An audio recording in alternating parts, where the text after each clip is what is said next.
வணக்கம் வணக்கம் நண்பர்களே, நான் உங்கள் அரேஸ் ராவை. இன்னைக்கு நம்ம பார்க்கக்கூடியது மூன்றாம் உலக போர். இந்த ஆண்டு முடிவதற்கு இன்னும் 60 நாட்கள் மட்டுமே இருக்கும் நிலையில் மூன்றாம் உலக போரா, என்ன நடக்கப் போகிறது, என்ன நடந்து கொண்டு இருக்கிறது அப்படின்னு எல்லாருக்குமே வியப்பாக இருக்கக்கூடும். இந்த உலகமே 3 நாட்கள் கிட்டத்தட்ட ஒரு மிகப்பெரிய இருளில் மூழ்கப் போகிறது அப்படின்னு நான் சொன்னேன்னா நீங்கள் நம்ப முடியுமா? ஆமாங்க, இதை தான் நாஸ்ட்ரடாமஸ் அவர்கள் சொல்லியிருக்கிறார். என்ன நடக்கப் போகிறது, இப்போ நடந்துக்கிட்ட இருக்கிற மிகப்பெரிய பிரச்சனை, ஒரு பக்கம் ரஷ்யா யுக்ரைன் வார், இன்னொரு புறம் பார்த்தீங்கன்னா ஐடி ஊழியர்கள் பலர் வேலையிலிருந்து நீக்கப்படுகிறார்கள். இன்னொரு புறம் பார்த்தீங்கன்னா உணவுக்காக ஒரு புறம் மக்கள் திண்டாடி கொண்டு இருக்கும் ஒரு சமயம். இன்னொரு பக்கம் வல்லரசு நாடுகளே பார்த்தீங்கன்னா அடுத்து என்ன செய்கிறது அப்படின்றது கிட்டத்தட்ட குழம்பி இருக்கிறாங்க அப்படின்னே சொல்லலாம். அவர்களுடைய குழப்பத்திற்கு காரணம் இப்பொழுது வந்துட்டு போன இந்த கோவிட் தாங்க. இந்த கோவிடோட ருத்ர தாண்டவம் இருக்குதே, வல்லரசு நாடுகளே ஒரு நிலையை சீர்குலைச்சிடுச்சு அப்படின்னு சொல்லலாம். ஸோ வல்லரசு நாடுகளே இந்த நிலைனா வளர்கின்ற தேசங்களுக்கு என்ன நிலை? ஸோ இதெல்லாம் ஒரு பக்கம் விட்டுருவோம். போர், உலக போர், வேர்ல்டு வார் 3 அப்படின்னு நாஸ்ட்ரடாமஸ் சொல்கிறாரு. என்ன நடக்க போகுது அப்படின்றது தான் இந்த காணொலி முழுமையாக பார்க்க போகிறோம். எஸ் மை டியர் ஃப்ரெண்ட்ஸ், அதுக்கு முன்பு நம்ம சேனல் அரேஸ் ரோபையை சப்ஸ்கிரைப் பண்ணிவிடுங்க. வாங்க காணொலிக்கு போ. ஆம் நண்பர்களே, நாஸ்ட்ரடாமஸ் அவர்கள் அவருடைய கணிப்பு பல விஷயங்கள் எல்லாமே நடந்திருக்கு. எதிர்காலத்தை முன்னாடியே கணிச்சு சொல்லக்கூடியல மிகப்பெரிய திறமைசாலி அப்படின்றது எல்லாருக்கும் தெரியும். எப்பெல்லாம் புது வருடம் வரப்போதோ அப்போ எல்லாம் பார்த்தீங்கன்னா ஃபுல்லாக அவரை பற்றி தான் பேசிகிட்டு இருப்பாங்க. ஏன்னா இவர் எழுதிய ஒரு புத்தகம் இருக்குது பாருங்கள், கிட்டத்தட்ட 465 வருடங்களுக்கு முன்பு எழுதிய நூலில் பல விஷயங்கள் இவர் சொன்னது எல்லாமே அப்படியே நடந்திருக்குது. இவர் மிகப்பெரிய தீர்க்கதரிசியா எப்படி சொல்கிறாரு இதெல்லாம்? இவர் சொன்னதெல்லாம் நடந்திருக்கா? அப்படி என்ன சொன்னார், அது அப்படியே நடந்துச்சு? ஆமாங்க, நம்ம இந்திரா காந்தி கொலை செய்யப்பட்டார் பாருங்க, அதை கூட இவர் முன்கூட்டியே சொல்லியிருந்தார். இந்திரா காந்தி கொலை செஞ்சது முன்கூட்டியே சொன்னது மட்டும் கிடையாது, அமெரிக்க இரட்டை கோபுரம் இருக்குது பாருங்கள், அது இடிஞ்சு போனதையும் சொல்லியிருக்காரு. அடுத்து நம்ம அமெரிக்க அதிபர் ஜான் எஃப் கென்னடி அவருடைய கொலையை முன்கூட்டியே சொல்லியிருக்காரு நம்ம நாஸ்ட்ரடாமஸ். ஸோ இந்த நாஸ்ட்ரடாமஸ் அவர்கள் சொல்லிய பல விஷயங்கள் சொல்லும் பொழுது இந்த 60 நாட்கள் தான் இருக்குது இன்னும் அடுத்த புதிய ஆண்டு வருவதற்கு.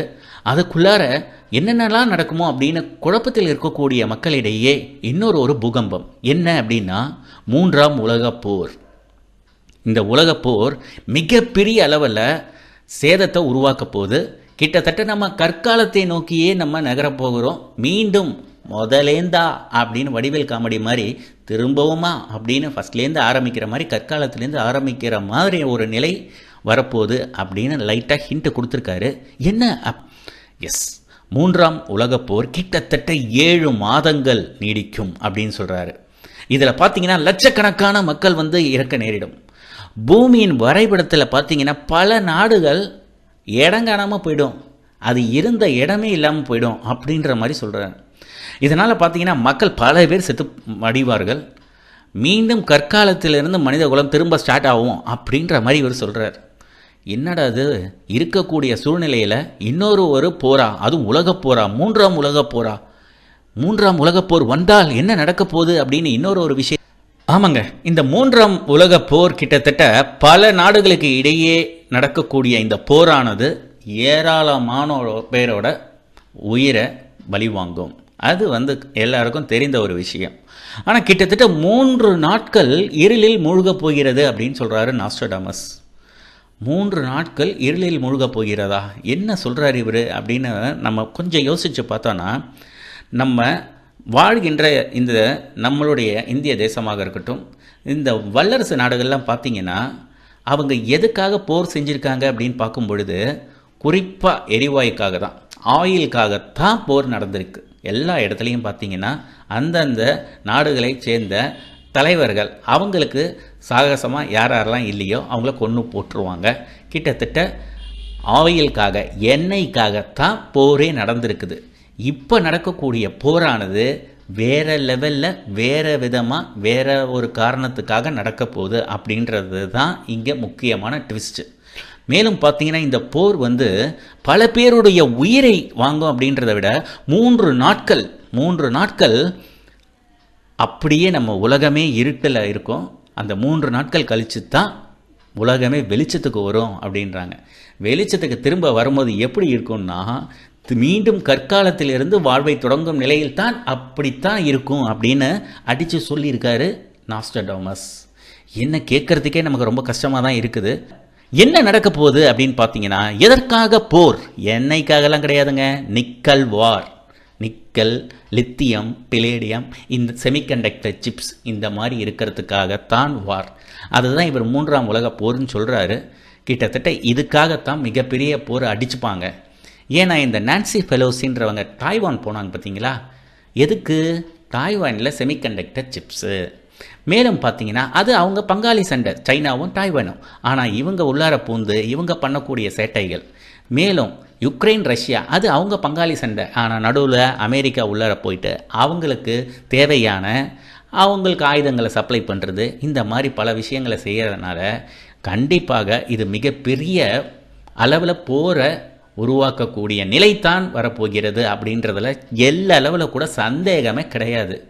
இது அப்படியே நீடிச்சதுன்னா மிகப்பெரிய அளவில் எல்லா தேசங்களும் பொருளாதார சேதம் பயங்கரமாக இருக்கும். ஏற்கனவே எக்கனாமிக் கிரைசிஸ் அப்படின்னு சொல்கிறாங்க. யூரோப்பில் பார்த்தீங்கன்னா எனர்ஜி கிரைசிஸ்ன்னு சொல்லிட்டாங்க. அவங்க 14.2% இன்ஃப்ளேஷன். அடுத்து ஐடி ஊழியர்கள் சொல்கிறோம் பார்த்தீங்களா, சாஃப்ட்வேர் ஜாப்ஸ்ன்னு, அவங்களுடைய வேலையெல்லாம் ஏற்கனவே கியாமுயான ஆயிடுச்சு. மெக்டாலேருந்து 11,000 எம்ப்ளாயீஸை ஓடி போடா நாயே அப்படின்னு துரத்தி விட்டானுங்க. ஆனால் இந்தியாவில் எந்த பிரச்சனையும் இல்லை அப்படின்றானுங்க. இது என்னத்தை சொல்கிறதுன்னு தெரியல. ஒருவேளை இந்தியா மட்டும் தனியாக ஒரு இடத்துல சுபிக்ஷமாக அப்படியே ஜெகஜோதியாக ஜெலிக்குமா அப்படின்னு தெரியல. ஏன்னா நிர்மலா சீதாராமன் சொல்கிறாங்க, நம்ம வங்கிகள்லாம் ரொம்ப சுபிக்ஷமாக இருக்குது, நல்ல ஒரு ஈடு கொடுத்துருக்குது அப்படின்ற மாதிரி சொல்கிறாங்க. இது கேட்குறதுக்கு நமக்கு எப்படி இருக்குன்னா, கேட்குறவன் கேனப்பாயிலாக இருந்தால் எலி கூட ஹெலிகாப்டர் ஓட்டுன்னு சொல்லுவாங்கள்ல, அந்த மாதிரி தான். நாஸ்ட்ரடாமஸ் சொல்கிற மாதிரி 3ஆம் உலக போர் வந்துச்சுன்னா தொலைட்டுண்டா.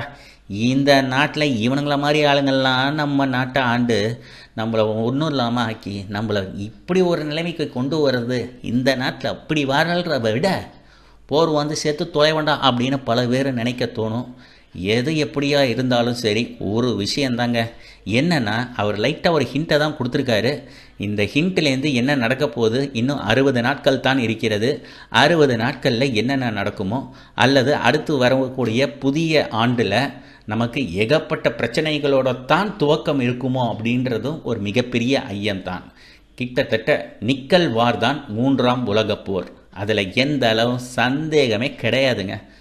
மெயினாக பார்த்தோம்னா இது மிகப்பெரிய பங்கு எங்கன்னா ரஷ்யாலேருந்து தான் ஆரம்பிக்க போகுது. மேலும் இவர் இந்திரா காந்தி அவர்கள் கொலை செய்யப்பட்டதும், ஜான் எஃப் கென்னடி கொலை செய்யப்பட்டதும், ட்வின் டவர் அட்டாக் மட்டும் சொல்லலை, மேலும் இன்னொன்று சொல்லியிருக்காரு. புட்டின் தன்னுடைய காவலாளர்கள் யாரோ அவர்களாலவே அவர் கொல்லப்படுவார் அப்படின்ற மாதிரி சொல்லியிருக்கார். அது புட்டினை தான் சொன்னாரா இல்லை வேறு யாரை சொன்னாருன்னு தெரியல. ஆனால் இவர் சொல்லக்கூடிய அனைத்து சாராம்சத்தையும் அப்படியே அலசி புலசி பார்த்தோம்னு வச்சுக்கோங்களேன், நம்ம புட்டின் தான் அதில் சிக்கிறாரு. ஏன்னா புட்டின் தான் கிட்டத்தட்ட அவருடைய இலக்கு என்ன அப்படின்றது யாராலையுமே கணிக்க முடியாத அளவுக்கு போயிட்டுருக்குது. அந்த அளவுக்கு சீக்கிரமாக முடிக்கக்கூடிய இந்த போரை ஜவ்வு மாதிரி இழுத்ததுனால ஐரோப்பா இன்றைக்கி ஒரு 2 கண்டம் ரேஞ்சுக்கு அவங்க போயிட்டாங்க. எனர்ஜி கிரைசிஸில் ஆரம்பித்து இப்போ ரஷ்யாவோட தயவு இல்லாமல் அவர்கள் வாழ்க்கையே இல்லை அப்படின்ற மாதிரி ஆயிடுச்சு. ஸோ ஐரோப்பா ஒரு மிகப்பெரிய கேள்விக்குரிய தேசமாகத்தான் இருக்கிறது. அவங்க என்ன ஆகுவாங்க அப்படின்றதே இன்றைக்கு 3ஆம் உலக போர் வந்தால் என்ன, வராமல் போனால் என்ன, எது எப்படியோ நாஸ்ட்ரடாமஸ் சொல்வது இதுவரை பல விஷயங்கள் நடந்திருக்கிறது. இது நடக்குமா நடக்காதா என்பது எல்லாம் கடவுள் விட்ட வழி. எஸ் மை டியர் ஃப்ரெண்ட்ஸ், இந்த காணொலியை பொறுமையாக பார்த்தமைக்கு மிக்க நன்றி. தேங்க்யூ ஃபார் வாட்சிங் this video. Stay with us connected by subscribing Arise Robbie and don't forget to click on the bell icon. Thank you. Bye bye.